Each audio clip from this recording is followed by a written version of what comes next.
The international system is facing accelerated transitions as competition between the great powers intensifies. Join this important dialogue with the Kingston Consortium on International Security.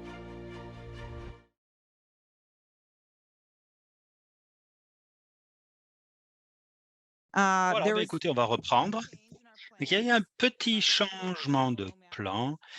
Le général de brigade O'Malley est malheureusement pas en mesure de nous rejoindre aujourd'hui, cet après-midi, mais on a une petite vidéo qu'on va vous présenter en son nom.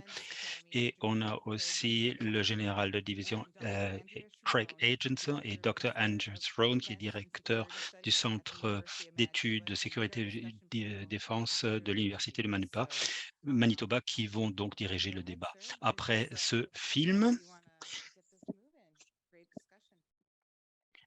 voilà, écoutez, je pense qu'on va pouvoir lancer un débat très intéressant. Hello everybody. Programme et la flexibilité, ça fait partie de l'art de la guerre. Donc, si vous êtes surpris, c'est que vous n'avez rien compris. C'est mon plaisir maintenant de vous présenter le général de brigade O'Malley qui nous parlera. Malheureusement, il ne sera pas en mesure de répondre à nos questions. Vous verrez tout de suite. Voilà, donc on lui a quand même demandé de préparer une vidéo il y a quelques jours. Donc le général de brigade Maestro O'Malley, franchement, j'aurais bien voulu qu'il soit là pour qu'il puisse nous parler en direct. Et donc, comme je connais bien, franchement, ça m'aurait fait plaisir. Mais c'est lui vraiment l'officier américain le plus ancien au Canada et il est donc en service, en poste dans la zone Canada de NORAD et il est aussi vice-commandant de la première division aérienne. Donc, il vient de l'Université de Wrighton. Il a plus de 3000 heures de vol en mission sur des appareils que vous verrez dans la vidéo, F-16, F-35, ainsi que d'autres appareils. Donc, pour ceux qui aiment Top Gun, vous allez aimer. Et si vous êtes trop jeune, vous saurez peut-être bientôt que Top Gun, c'était un film avec Tom Cruise dans les années 80. Voilà. Ensuite, il a un degré et formateur dans l'école d'application de l'armée américaine. Il a commandé à plusieurs reprises. Il était 2 fois commandant d'escadron. Il a 19 années d'expérience en opération de combat. Il a été dans le North Watch, Southern Watch, Iraqi Freedom, Resolute Freedom et d'autres opérations importantes. Donc, on va vous envoyer la vidéo du général O'Malley et l'interprète fera ce qu'il pourra sur une vidéo. Ça n'est pas la même chose. Bonjour, c'est mon plaisir de m'adresser à vous aujourd'hui. Je suis vraiment désolé de ne pas être parmi vous, malheureusement. Ça n'a pas fonctionné avec le transport, donc c'est comme ça qu'il va falloir que nous partagions. Mais ce que je voudrais vous dire, ça vient exclusivement de la tête de mon patron, général Van Huxens. Je le connais depuis que j'étais capitaine. Il était jeune lieutenant-colonel et là encore, il était très clair qu'il allait être promis à une très grande carrière. Ensuite, il a été vraiment à la tête du pilotage de certaines décisions qui ont été prises qui étaient très importantes. Donc, je parlerai en son nom. Ce sont vraiment des citations directes et je pense que c'est ce qu'il vous dirait s'il serait aujourd'hui là avec nous. Donc, c'est surtout lui qui a établi la stratégie pour NORAD et pour la défense de la paix. Donc, NORAD, la première mission, la première menace, c'était des bombardiers qui passeraient par le nord pour nous attaquer. Aujourd'hui, on est attaqué potentiellement partout depuis l'espace avec des missiles qui passent en dessous de nos radars, des sous-marins du côté de l'Atlantique et du Pacifique. Pour être clair, notre territoire est déjà sous attaque dans le domaine cyber et de l'information. Avec ce type de menace, on ne peut pas simplement se contenter de ce qu'on est. Notre première priorité ne devrait pas être de descendre des missiles qui attaqueraient Ottawa ou Washington. C'est intéressant de voir comment notre stratégie a changé sur 30 ans. Depuis 1990, quand l'Irak a attaqué le Koweït, nous étions surtout concentrés sur le Proche-Orient, l'Irak notamment. Et donc, nous avons essayé d'envoyer notre puissance sur l'avant pour détruire des régimes. Donc, cela est passé. Ensuite, on est passé à une pensée, une logique plutôt tactique contre les personnels plutôt que dans une logique stratégique. Et on a aussi préféré l'approche kinétique à d'autres. Et nous avons aussi nous sommes concentrés sur des systèmes uniques pour attaquer certains domaines et pas sur des solutions plus globales. Et donc, ces approches-là nous ont un peu restreints dans nos approches stratégiques. Donc, maintenant, on n'est plus dans une approche, plutôt dans une approche proactive. Donc, nous sommes toujours sur la dissuasion, ce qui est notre défense principale. Et par contre, ce ne sera certainement pas suffisant pour faire face à tous les défis auxquels nous sommes confrontés aujourd'hui. Il n'y a plus cette certitude que cela suffit pour dissuader nos ennemis de nous attaquer. Donc, il faut aussi essayer de parer des attaques plus petites. Et nous avons donc besoin d'une approche équilibrée avec toutes les options kinétiques, mais aussi non kinétiques. À cette fin-là, le ministre de la Défense a demandé au ministère de la Défense de quitter un petit peu la simple approche de dissuasion pour trouver d'autres solutions.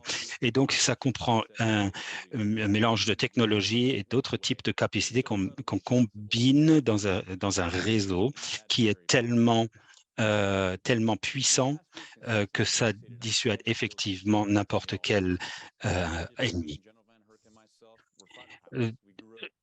Nous étions des pilotes de combat, donc on était vraiment dans le domaine du kinétique, c'est ce qu'on connaît. Mais juste reposer sur ce système, ça veut dire qu'on est aussi plutôt réactif que proactif. Et il faut faire mieux que ça. Et nous avons essayé de chercher de meilleures solutions. D'un point de vue de capacité, on est aussi sur une autre approche pour le territoire national que pour d'autres théâtres, puisque après la fin de 30 ans, pendant plus de 30 ans après la fin de la guerre froide, nous étions vraiment protégés. Nous ne sommes plus concentrés sur un conflit chez nous. Aujourd'hui, nous avons des capacités très rapides pour faire face à des crises aux États-Unis et au Canada.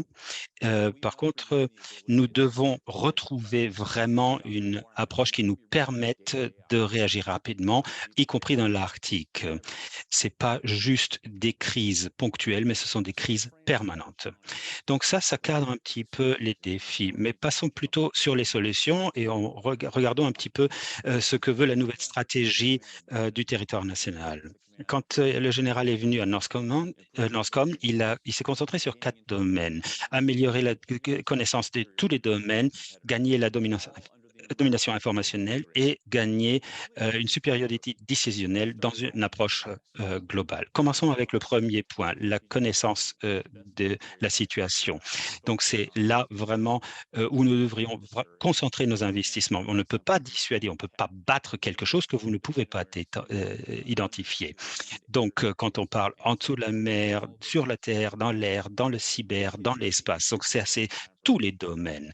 Et donc là, il faut pouvoir alerter le commandement sur des attaques dans tous les domaines, des radars, le commandement intégré, les câbles sous-marins, les bateaux, les rators et des petits équipements de détection. Tout ça, c'est sur notre liste intégrée des priorités.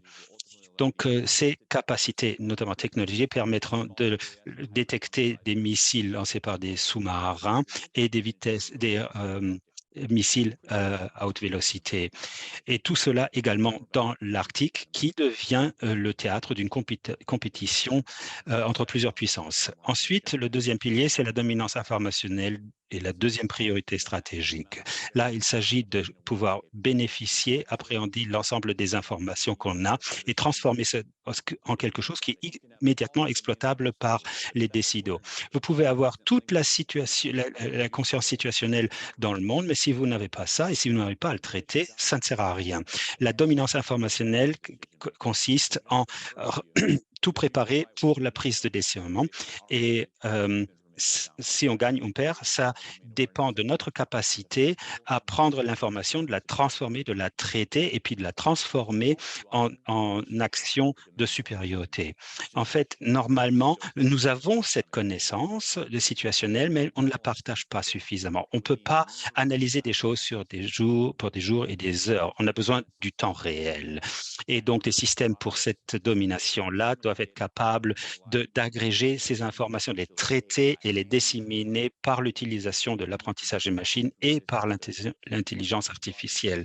Donc, il faut que ce soit pris en compte d'une façon perceptible dans le cloud de la défense pour essayer d'obtenir une supériorité décisionnelle, qui veut dire qu'il faut être capable de prendre de meilleures décisions plus rapidement que nos adversaires pour nécessairement, s'il le faut, identifier, dissuader et des attaques et pouvoir défaire l'adversaire. Donc, ça, c'est ce qui est le plus important. Le temps et les options, la liberté de mouvement, c'est ce qui est le plus important pour le commandement. La dominance cette dominance met la capacité à décider dans les mains des décideurs, mais il ne faut pas confondre ça avec d'autres options que ce n'est. C'est difficile. Il faut en fait donner les options au commandement. Ça va au-delà de l'action purement militaire et d'autres options moins létales. Le système qu'on choisit, ce n'est pas aussi important que les décisions qu'on prend par rapport à ce que je viens d'exposer partout dans le monde et à tous les échelons, du tactique jusqu'au stratégique. Et donc, c'est très important d'être capable de prendre les bonnes décisions parce que notre adversaire travaille vite. Alors tout ça, ce n'est pas de la fantaisie, de l'imaginaire, de la science-fiction. Tout ce que je décris, c'est absolument possible d'atteindre et c'est beaucoup plus important et efficace que juste le kinétique. Donc, il faut rentrer l'information dans l'architecture de partage de l'information sur le territoire. On a le programme Pathfinder, sur lequel nous avons travaillé avec nos partenaires depuis quelques années, et notamment avec nos partenaires canadiens. On utilise ce système pour la gestion de l'espace du théâtre aérien et on intègre les radars des armées de l'air. On fait découler des modèles qui nous permettent d'identifier les priorités. Ce n'est pas juste une question d'une plateforme, c'est pas juste un modèle militaire, c'est plutôt une solution à la disponibilité des données qui nous permettent d'avoir une conscience sur la situation. Avec cela, nous avons été capables d'améliorer nos réponses. Créer des capacités, ça prend souvent des décennies, alors que l'environnement avance beaucoup plus vite, notamment dans le cyberespace. Ce que ces systèmes coûtent est ridicule par rapport à ce que coûtent nos systèmes d'armement traditionnels. NORAD et Northcom ont utilisé ça par le passé et on a constaté qu'on pouvait avoir une dominance informationnelle avant même le démarrage d'une crise. Ça veut dire qu'on a gagné 2 à 3 jours par rapport à des technologies conventionnelles.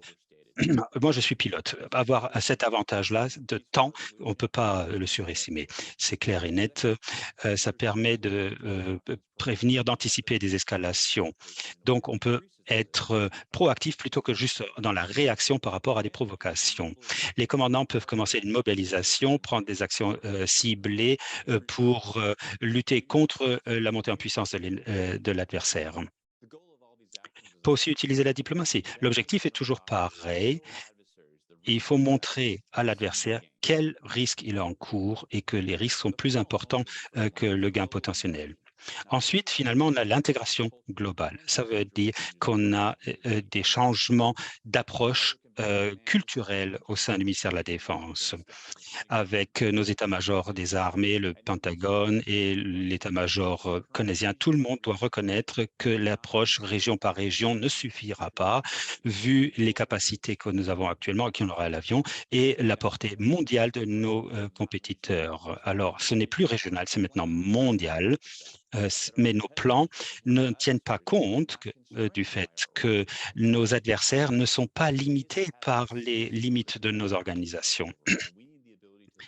Oui, on a besoin d'un seul commandement suprême sur toutes les régions en même temps qui nous permettent d'agir partout dans le monde, de présenter des solutions à nos décideurs.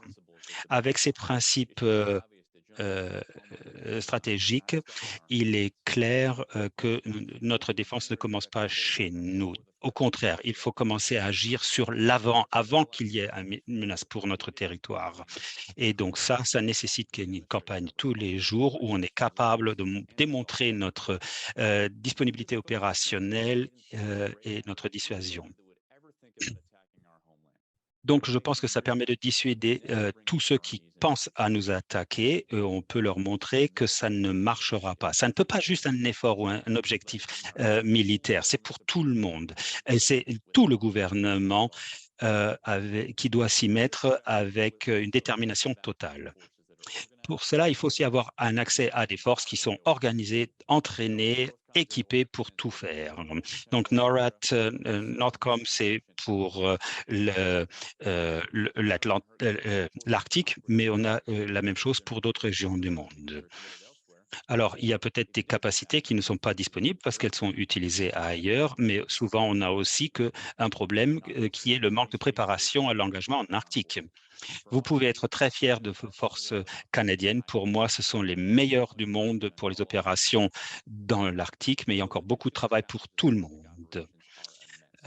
Les défis sont énormes, notamment dans l'Arctique, mais il ne faudra jamais céder l'Arctique à la Russie et à la Chine. Voilà. Alors, on va avoir une musique là. J'ai opéré dans beaucoup d'opérations internationales et jamais j'ai vu des équipes travailler ensemble aussi efficacement que les militaires américains et canadiens. On est toujours ensemble, les différences s'effacent. Moi, alors, ce ne sont pas deux problèmes, ce ne sont pas des approches séparées, c'est une chose, c'est notre territoire, comme je l'ai dit, c'est pas nos territoires.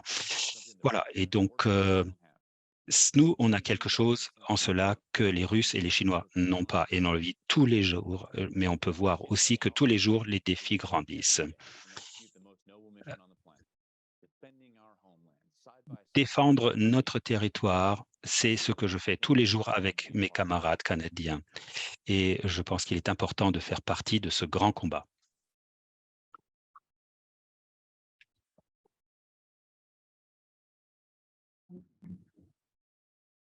Really nice round of applause. Alors, très intéressant, je pense. Voilà. Avant d'ouvrir le débat, en fait, ce que j'aimerais bien, c'est avoir un débat avec les gens dans la salle. D'accord? Donc, moi, j'étais dans l'Académie de la Défense, j'étais dans le commandement Nord.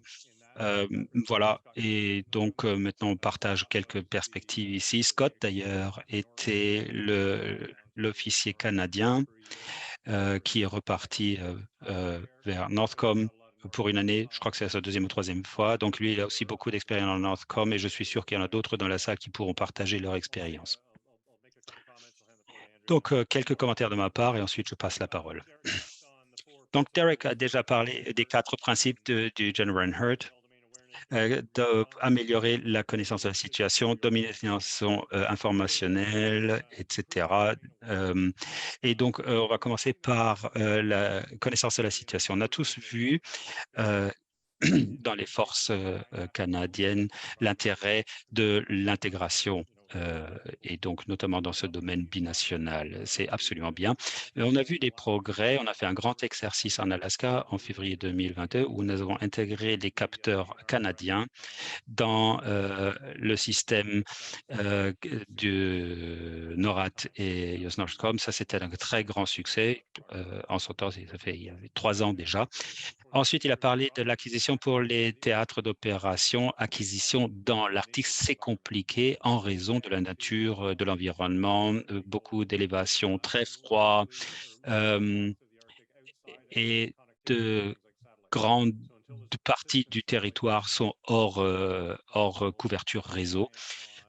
Donc, c'est une limitation, ce sont des facteurs limitants pour la technologie. Ensuite, on n'a pas complètement ratifié le concept, on l'a lancé, mais avant d'y aller, comment pouvons-nous être certains d'être capables d'opérer dans cette zone-là avec tous les domaines? La nomination, pardon, on a parlé de du plan de, pardon, un plan de transformation vient d'être lancé. Et ça montre aussi non seulement comment on veut s'intégrer, mais aussi comment on veut le développer. Donc, une question d'acquisition de matériel de défense. Et donc, c'est aussi cela qui est traité dans le projet. Ensuite, on parle de l'apprentissage par les machines, l'intelligence artificielle, comment l'intégrer, merci. Et comment on fait pour que les décideurs comprennent le rôle de l'intelligence artificielle dans le processus décisionnel? Comment le faire quand on ne peut pas avoir une décision par un humain? Donc, il y a plusieurs facteurs auxquels il faut réfléchir. On a les 4 principes que le général Van Heard a adoptés pour NORAD. Et je vous passe la parole. Merci. Donc, de mon point de vue, évidemment, c'est toujours une question de savoir comment le Canada s'intègre dans tout cela. Parce qu'en fait, nous voyons tous que nous dépendons fortement du système des commandements de combattants américains. Et dans un contexte arctique qui est particulièrement difficile, parce que vous avez là 3 commandements combattements, US Northcom, EUCOM et INDOPACOM, qui ont tous des responsabilités dans la zone arctique. Et donc ça déclenche une difficulté, c'est que les moyens de US Northcom sont souvent bloqués par un autre commandement. Et donc, ça veut dire pour nous que nous devons concentrer sur le besoin d'intégrer l'information. J'ajouterai d'ailleurs la notion de capacité, mais souvent la question est quelle est la contribution du Canada?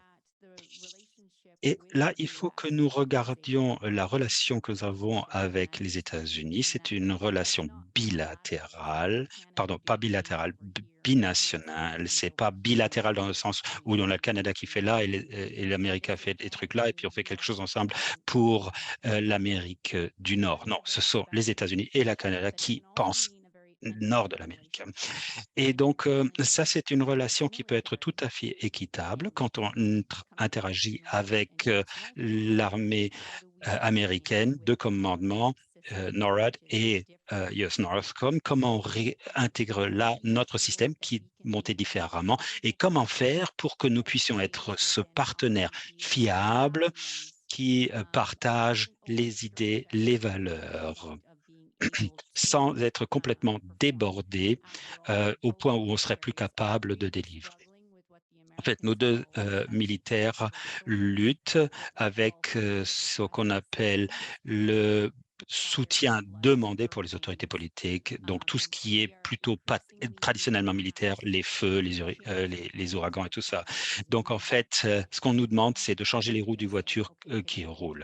Et on n'a pas le luxe de dire, oh, tout le monde, on se calme, il faut déjà qu'on traite tous ces problèmes que nous avons avec par exemple, les défis de recrutement des Américains et des Canadiens, les agressions au-delà de nos frontières. Et maintenant, en plus, on a cet environnement qui fait qu'il faut que nous concentrions vraiment sur le continent. Voilà, ça, ce serait mon point de départ. OK, très bien. Voilà, on va ouvrir le feu à vos questions. Et ensuite, on va vous permettre de discuter entre vous. Alors, je peux déjà répondre à la question sur le nom Mastré, il a un jumeau qui est un musicien professionnel. Voilà, voilà, c'est pour ça qu'il s'appelle Maestro. Allez, des questions? Okay, way in the back. Voilà, tout à fait derrière. Wonderful.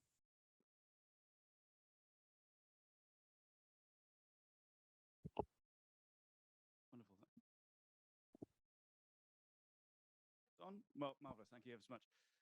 OK, très bien, merci.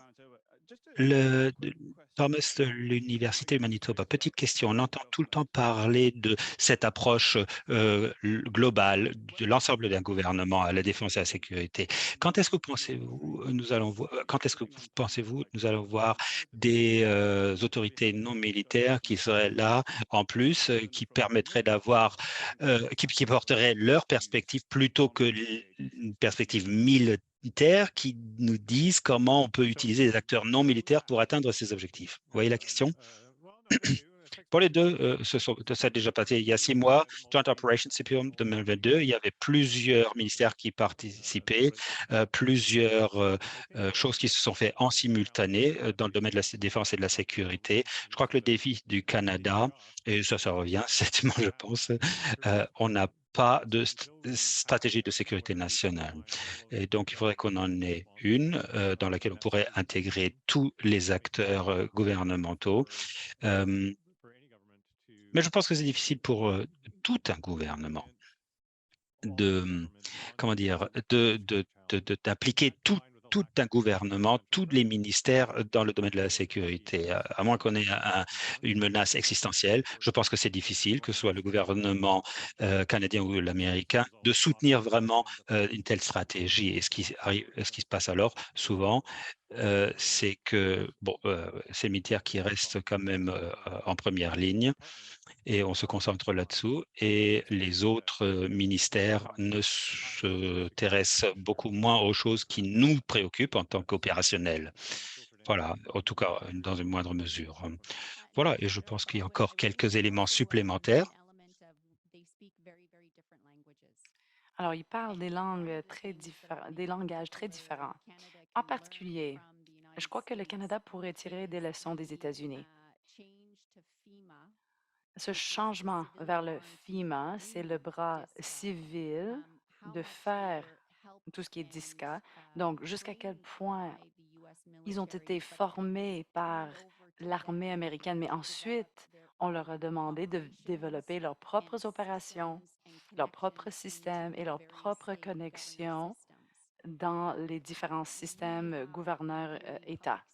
En théorie, nous avons la sécurité publique du Canada, mais on semble manquer la motivation d'avoir un élément opérationnel pour les agents civils. Bien sûr, il existe des exceptions comme le ministère des Transports, entre autres, mais en raison du nombre de désastres qui se dessinent à l'horizon, on ne peut pas se permettre de ne pas se défendre et de ne pas aider avec ces catastrophes parce qu'il faudra trouver une façon pour avoir l'expertise de planification. Et c'est ça vraiment l'expertise de l'armée. Donc, il faut s'aider aux organismes civils, certaines de ces tâches. Et on commence à évoluer. Donc, avec mon chapeau de l'Académie canadienne de la défense, nous avons deux programmes clés. Nous avons d'autres programmes également qui fonctionnent à plus petite échelle. Mais pour les deux grands programmes, ils offrent des postes au cadre de partout au gouvernement. Il y a un programme de sécurité nationale, EX 1 à 3, et un autre programme d'état-major qui offre 11 sièges pour ceux qui sont au gouvernement. Et ça se compare à 11 sièges pour les gens dans les forces armées canadiennes. That program this year will have 3 Le seats. programme de cette année aura 3 postes et on vise 12 pour l'année prochaine. On commence à bâtir des relations, mais c'est aussi une façon de renforcer la capacité au sein d'autres ministères. Quand on regarde il y a 10 ou 15 ans en arrière, lorsqu'on était en Afghanistan, on a atteint un niveau d'intégration et même une approche pan gouvernemental au Canada parce que l'architecture était en place et nous avions la raison. Donc, ce n'était pas une menace existentielle, mais c'était une priorité du gouvernement. Donc, un représentant du Canada était en Kandahar.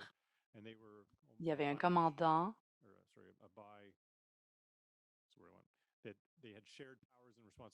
Leurs pouvoirs et responsabilités étaient partagés. Donc, la reconstruction provinciale, ça relevait du ROC et ainsi de suite. Donc, les différents paliers du gouvernement ou des différents ministères contribuaient à ces efforts.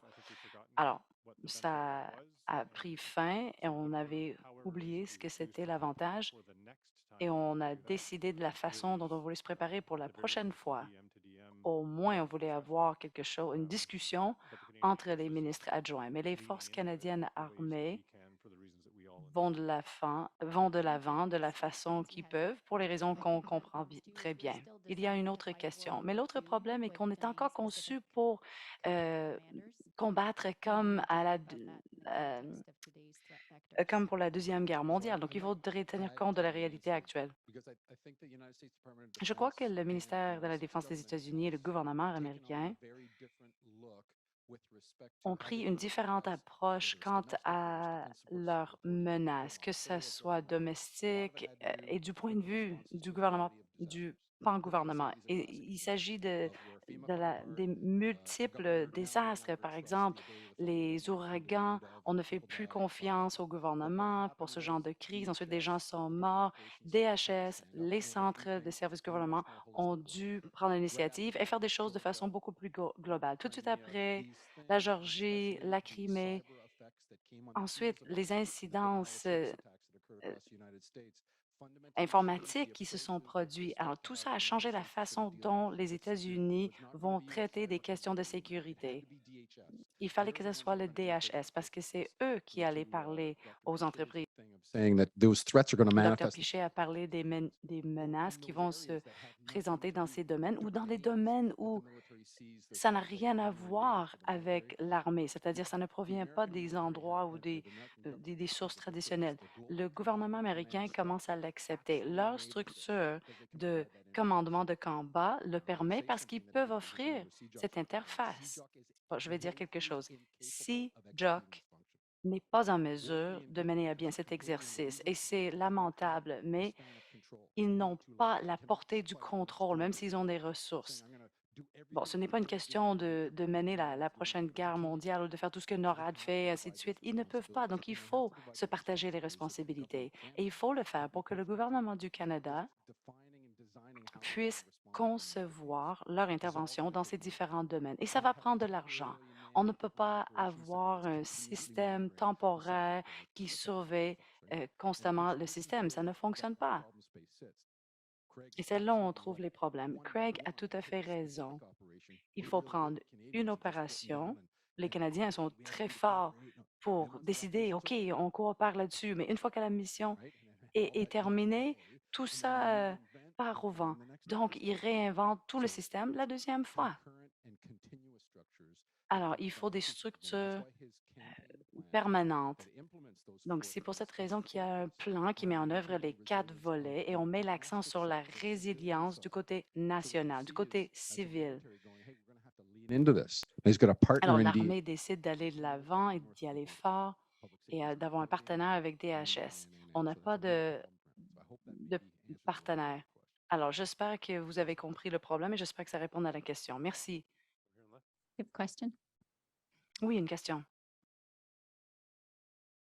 Perfect. Madeline Redfern from Iqaluit. I just wanted to make comment and Oui, je suis d'Iqaluit. Je voulais faire un commentaire et poser une question. Une partie de ce qu'on doit faire, c'est faire preuve de plus d'innovation. Eh bien, c'est un mot qu'on entend souvent, malheureusement. Je ne crois pas que le ministère de la science et de l'innovation fait preuve de beaucoup d'innovation. Il faut qu'on soit stratégique, il faut être intelligent avec nos investissements. Plus tôt ce matin, nous avons dit qu'il faut que les choses soient polyvalentes, une infrastructure qui peut être utilisée par plusieurs et pour plusieurs raisons. Il faut développer des capacités du Nord. On ne peut pas être dans la même situation qu'à la Deuxième Guerre mondiale ou même tout de suite après. euh, où on avait un système en place et on avait nos gens qui mangeaient, en fait, qui fouillaient dans les poubelles aux États-Unis. Alors, puisqu'on parle de moderniser NORAD, il faut aussi veiller à ce que les investissements dans l'infrastructure soient bien pour nos communautés et que nos gens dans le Nord, y compris les gens autochtones, soient formés dans ces technologies. Ce matin, nous avons entendu, avec tout le respect que je vous dois, mais on a parlé de la grande tradition des gens qui savent partir à la pêche des baleines et des gens de métier, mais nous développons des capacités. Nous avons une femme autochtone PDG en Alaska qui fait de l'intelligence artificielle. En Iqaluit, nous avons de l'UAV Arctique où les personnes autochtones apprennent sur le 3D, sur les drones et sur comment utiliser les logiciels.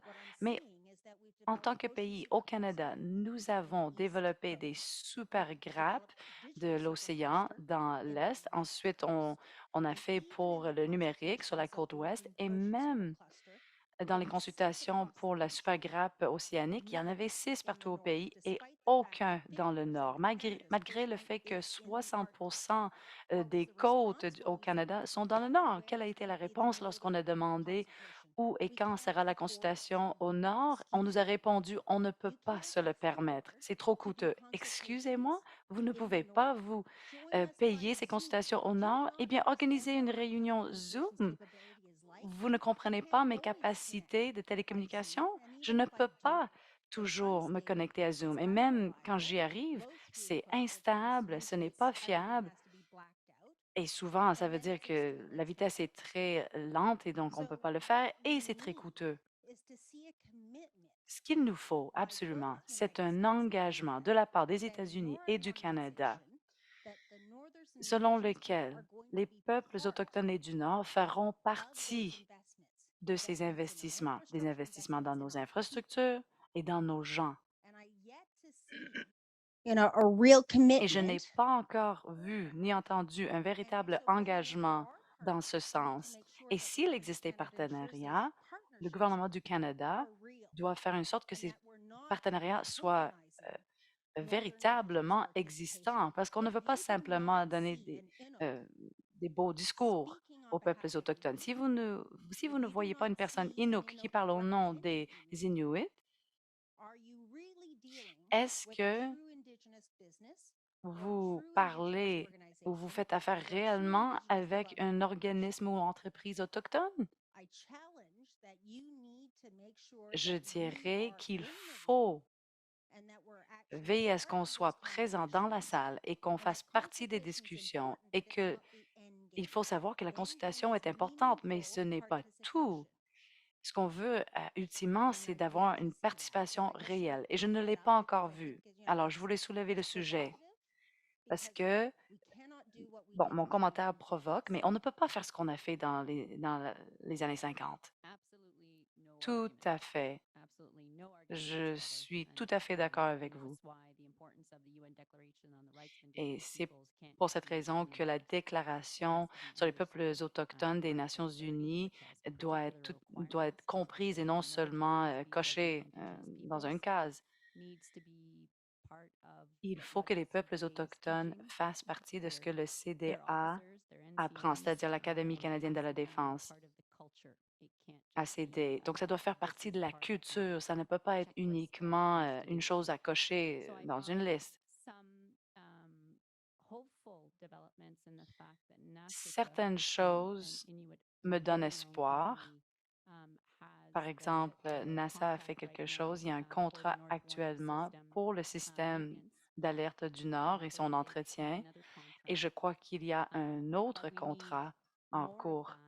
Mais il nous faut plus d'exemples comme celui-là. Et comme vous avez dit, avant d'avoir accès à un Internet à grande vitesse, on ne peut pas participer. Ça va vous rendre des leaders vous-même de ces efforts et de ces entreprises. Et si vous ne l'avez pas, ça sera toujours un empêchement. Et ça cadre tout à fait avec ce que l'armée veut et dont elle a besoin parce qu'elle dit avoir besoin des communications rapides. Donc, s'il vous plaît, réunissons-nous et trouvons une façon de régler ce problème. Ce n'est pas l'un ou l'autre, c'est les deux ensemble. Je suis d'accord avec ce qu'Andrea a dit. Mais ce que j'ajouterais, bon, d'après mon expérience, qui est peu, mais ce que j'ai vu en Alaska et des peuples autochtones et leur participation à la défense, il leur offre de l'expérience concrète. Il existe un modèle duquel le Canada peut s'inspirer. On veut savoir comment on peut aider nos gens à mieux comprendre nos relations entre les Autochtones et les membres de l'armée. On parle du changement multigénérationnel. Ça va prendre du temps. J'ai maintenant un conseiller autochtone. Elle vient d'une Première Nation de la côte ouest.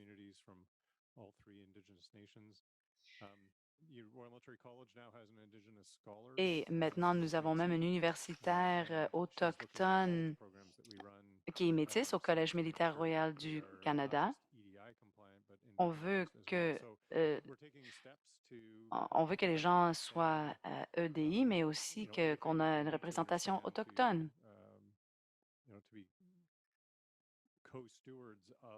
On veut avoir une bonne compréhension pour que les gens puissent être des co-intendants. Pour le Nord, on veut mieux comprendre les défis du Nord, que ce soit un défi social, de l'infrastructure ou de sécurité. On a passé du temps à Yellowknife et c'était pour avoir une perspective du Nord. Et tout est dans le but de leur donner une meilleure perspective du Nord. Merci pour le commentaire. Oui, madame.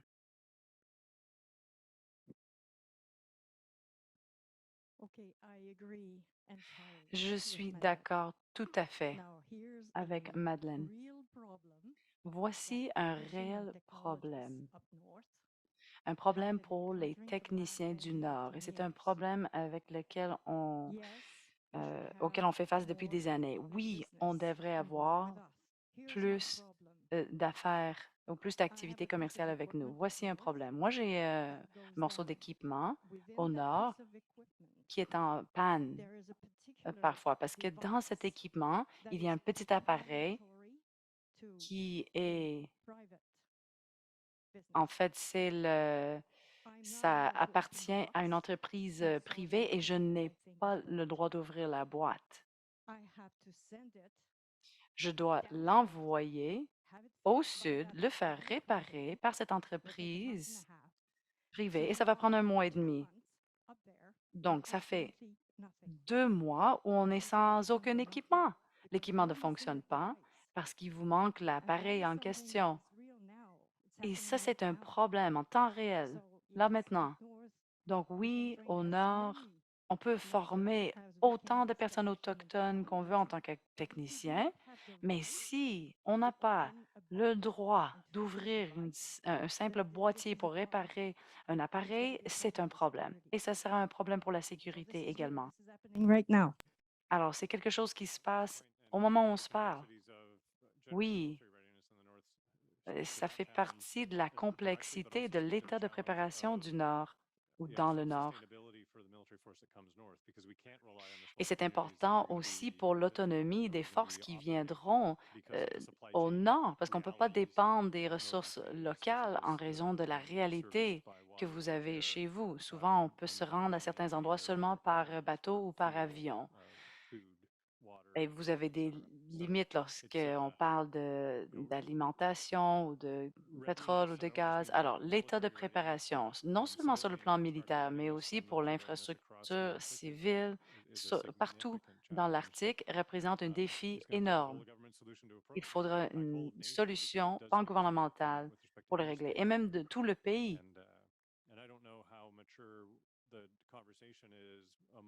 Et je ne sais pas où les décideurs politiques principaux sont rendus dans leurs discussions, mais j'espère qu'ils parlent de ces sujets et j'espère qu'ils comprennent la nature du problème.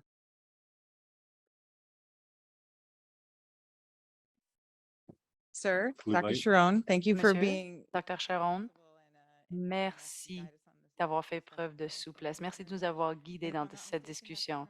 Et si je ne me trompe pas, la Dr. Sharon, vous avez le droit de rester pendant toute l'après-midi. Vous êtes sur la sellette. Merci beaucoup.